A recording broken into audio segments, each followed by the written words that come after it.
hold on to your cock.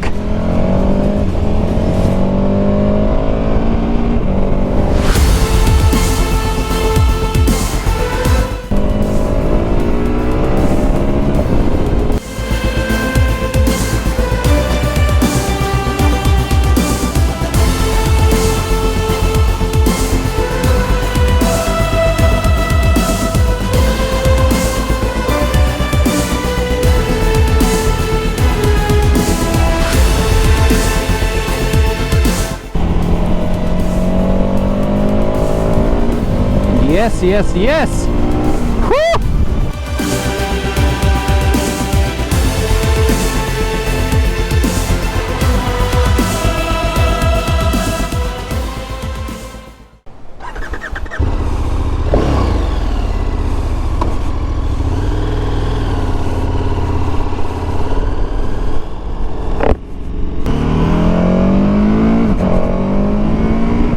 Hello!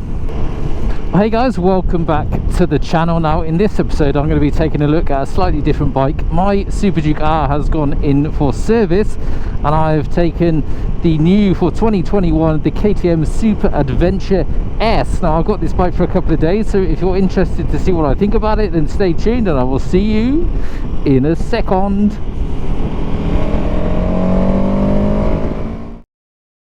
Now I'm slightly late to the table with sort of a review on this bike. It's actually the second time I've had this bike. I had the exact same bike when my Super Duke R went in for recall, but the dealership kind of put me under pressure to get mine picked back up in a hurry, and I couldn't get the time. I didn't have the time to film a sort of a first thoughts on it. So I've potentially got this bike now for 2 or 3 days until mine gets serviced and finished, that I can pick it up. So I can definitely give you my sort of 5 pence worth on what I think about the bike. Now the Super Adventure S, wahey, for 2021 KTM claim is 90% new from the older model. Now I took the older model out 2 or 3 times. Well, what is wrong with everybody? Now one thing I do notice immediately is it is proper loud. No, that's even worse. The turbulence coming off the screen is really loud. Okay, so the screen's naff. First negative in the pot. Now KTM have also claimed that this bike is possibly the most technically advanced motorcycle for 2021 with regards to the electronics package that it comes with the bike. Now this thing is absolutely fully loaded. There's so much a massive level of adjustability with regards to electronics. Comes with the WP semi-active suspension where you can change all kinds of stuff. Possibly a bit too technical to get done in one vid, but you can adjust the preloads, etc, etc, and now you can adjust everything on the fly. On a previous generation it was more difficult to do. You had to be actually static, and it was best sometimes to be off the bike to add any preload. So it can now all be done on the fly. Comes with all sorts of other goodies: heated grips, heated seats for pillion and rider if you want to add those extras in there. We've got a whole level of traction control, ABS, all the usual bits and bobs that comes with most modern bikes. New for 2021 is this massive sort of, I think it's a 7-inch TFT display dash, which is incredibly intuitive, very easy to use. Switchgear is completely the same as my Super Duke R, so nothing new there, nothing new for me to learn, just sort of a bit of faffing around with the menu structure just to get used to where everything is within the system. Now new for 2021 on this bike, they've made the chassis slightly shorter and the swing arms slightly longer, and they've now added or moved to the petrol tanks. They've now got these they call them bladder petrol tanks. They're actually mounted on the sides down at the bottom of the fairing on the bike, so it gives that bike a much more sort of low level center of gravity, so it's become much more maneuverable, much more flickable, very agile. They've also trimmed the seat down. It's a much narrower seat, so this bike feels incredibly agile. Very easy to turn the bike, very easy to maneuver, and yeah, you can just pile this thing straight into the bends and it will go where you want it to. Now, things that haven't changed much, or they have revised things in the engine and gearbox, etc., but it's remained at 160 brake horsepower and 138 newton meters of torque, which is bonkers crazy for an adventure bike. This thing is so fast. Now, that was the thing I mentioned before on the previous generation, or previous model on this bike. The power that this thing has is absolutely incredible.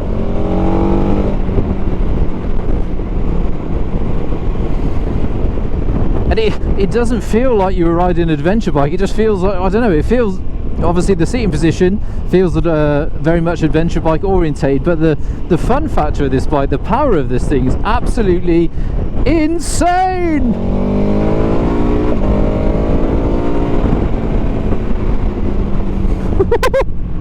This type of bike should not be that fast. Other new goodies for 2021, it now has the adaptive cruise control on this bike, which means it's got a little sensor down on the nose or on the headlight of the bike, and basically when you slash it into cruise control when you're on the motorway, it will detect the cars in front of you and adjust your speed and distance according to how you want it set up. Now, you can actually turn that off. You can you can turn off the active cruise control and just have normal cruise control if that's something that you don't like. Now, personally, the cruise control for me isn't a thing that I ever use on my Super Duke. I never go on any, I never do any motorway miles, and it's not something I ever really need. But to be honest, if I had a bike like this, I would possibly do more motorway miles, because I just want to be crossing continents on this, and it's possibly a thing that I would enjoy using. Now, over the last sort of 2 or 3 years, the adventure bike sort of market has gone off on a massive tangent, and manufacturers have been plying money into their adventure bikes, and they've just become so technologically advanced. It seems to be, well, for the market, I mean, adventure bikes have always been up there, especially the thing likes of the GS. It's always been on the top seller for many years.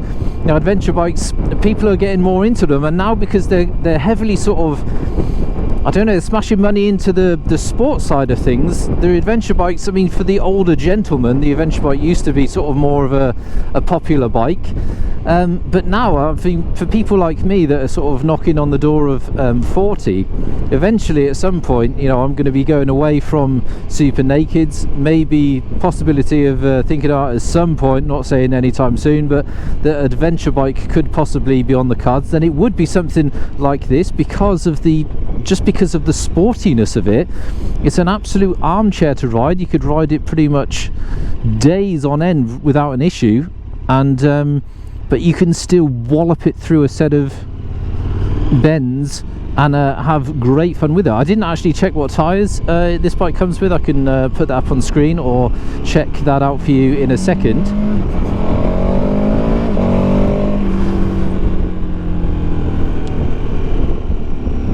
Quick shifter, probably, yeah, it is improved from what I remember from the previous generation. They have tweaked the gearbox. I believe it's 1.6 kilos lighter, or the whole engine and gearbox, the things that they've changed within them.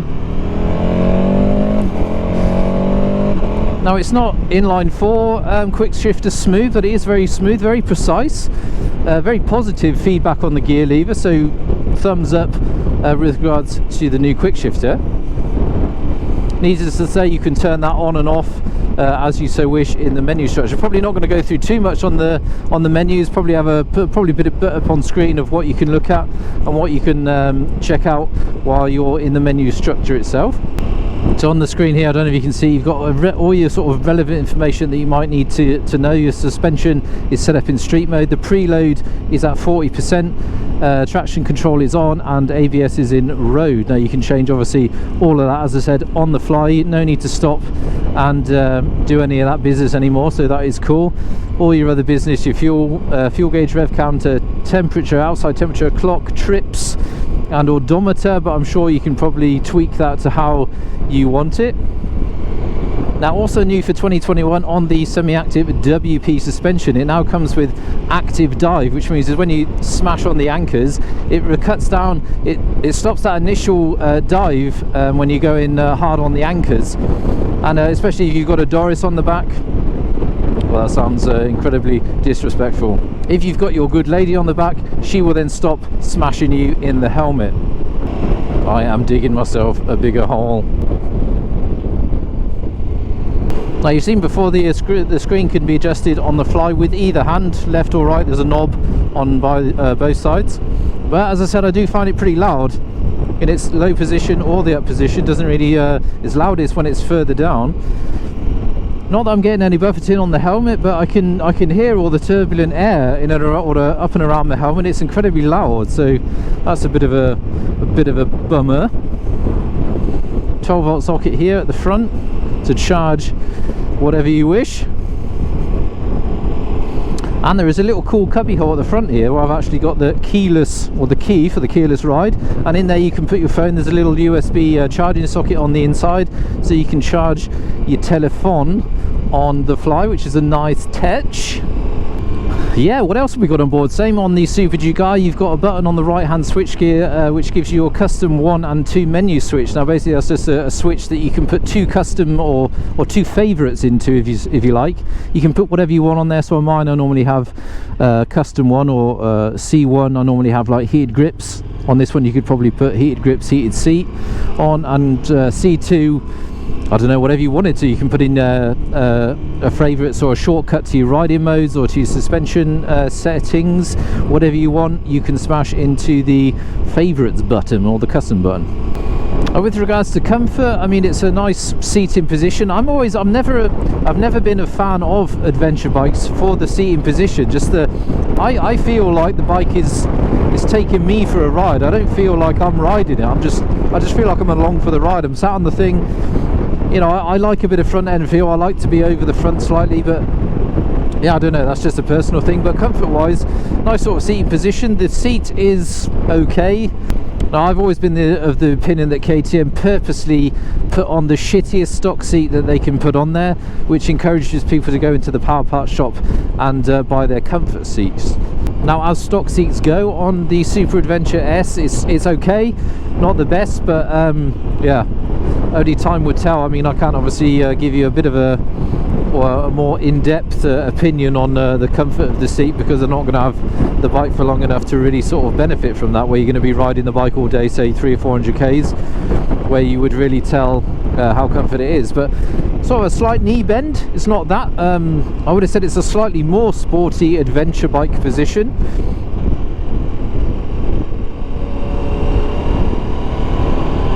But you can bail this thing into the bends. It's absolutely awesome.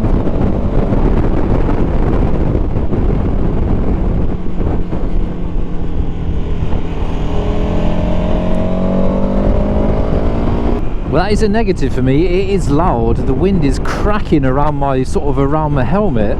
It's incredibly loud, so you definitely have to be some ear defense or some ear protection for sure. Now I normally do put them in, but I definitely would have to while out on a longer ride on this particular bike. But like with everything, it's down to the screen, and we're all different shapes and sizes, different widths, different heights, and you can never get it completely right. But even with adjusting it up and down, it makes no difference to me. It's still incredibly loud, so not the best screen for my particular shape and size. But other than that, I'm struggling to find anything sort of bad about it, to be honest. Well, the anti-dive definitely worked there. Worked a treat. Now, I didn't see anything in the menu structure with regards to a wheelie control. Now, likewise on the Super Duke R, that's in and amongst your traction control, so you'd probably have to completely turn off your traction control if you wanted to pop a few cheeky wheelies. Not that I'm encouraging that, but you can do it if you so wished.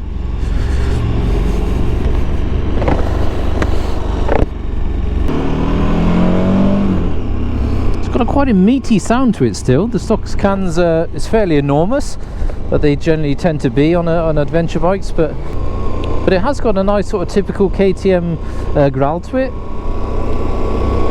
Now you could obviously beef that up if you wanted to with an aftermarket can, but right out of the box it's still got a nice tone to it.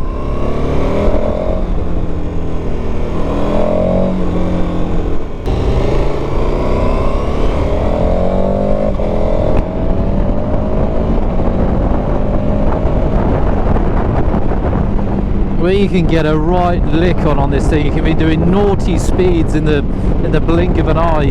But just at now 100 k's, it's incredibly loud.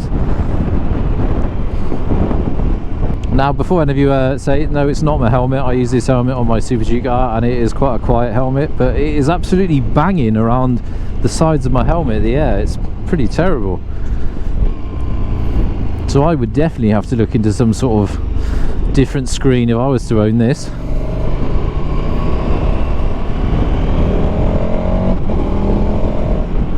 But the mid-range on this is absolutely severe. It just wallops you straight in the face. The torque of this is unreal. Now, I've been on some other adventure bikes, the GS, a number of times, which I always liked, but I think if I was to ever sort of delve into the adventure bike sort of thing, I think this thing would be for me. Slightly biased, of course, because I've owned two 1290 KTMs before this one, the Super Duke GT, and now newly the Super Duke R. But I think if I was to ever bail in and want to go adventure bike, then I think this would be it for me. How can I check my fuel consumption? There it is. Fuel consumption 5.9 litres to 100 k's. Now that's not great. My Super Duke R will do about 5.1. Sort of spirited riding. So 5.9 isn't the best. But again, that's obviously only riding now for the last 20-30 k's. I would have to take the bike out for longer to sort of really get an idea of how much she uses. But that is slightly higher than I'd like. But again, that's just a small niggle. But yeah, I like it a lot. All right, let's go and have a bit of fun up through these bends here. Hold on to your cock.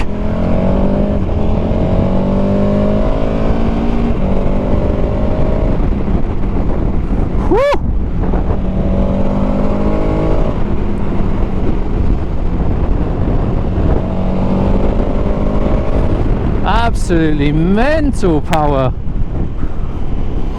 Not Super Duke R power, but Jesus wept. The blipper works deliciously.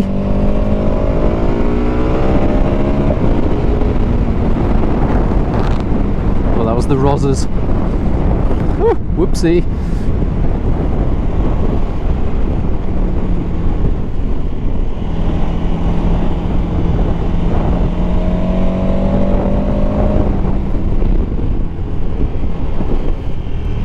Don't want to go too mental because the excess I'd have to fork out on this is pretty ridiculous if I was to bin it. Changes direction beautifully and just sits nicely in the bend. Incredibly confidence inspiring in the bendage.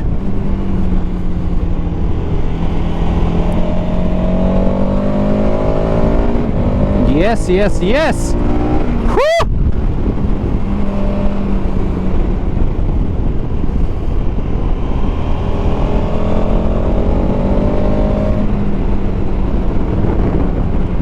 Now this would be an absolute weapon in the Alps. Slap on your panniers, your top box, whatever you want, ride all the way down to the Alps, take off your luggage and go shit your pants mad in the bends. This bike is making me want to go on a massive tour.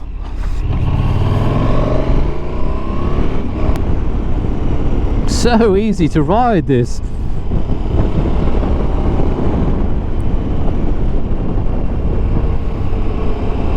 You can definitely feel the anti-dive working when you give it a bit of a handful of brake. Deals with it beautifully.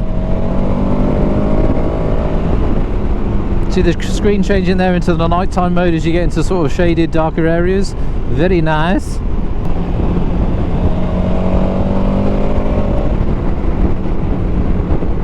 Oh, this is so much fun. Give me more.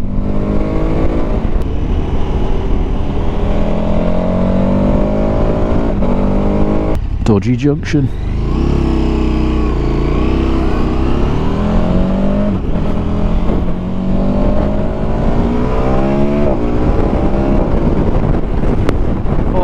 shifter works beautifully when you really give it the pasty. This thing just begs you to give it some shit. It just wants to be ridden like an absolute twat. It's just so much unlike what you'd think an adventure bike should be. It's just completely different to what you would expect. Strange to think that this thing would probably make me lose my license more than my riding my Super 2 car. Whoopsie. Yes, it is laden with tech. Whether you know, again, that's a personal thing, whether, you know, people would get on with that or even need half the stuff that this bike comes with. But I'm a bit of a tart for the tech, so for me that's a bit of a plus. I suppose the biggest thing that surprised me is it's just its all-round performance. The thing just wants to be ragged, and you can throw it into bends, and it's very easy to ride. It's an absolute pleasure to throw around some twisties.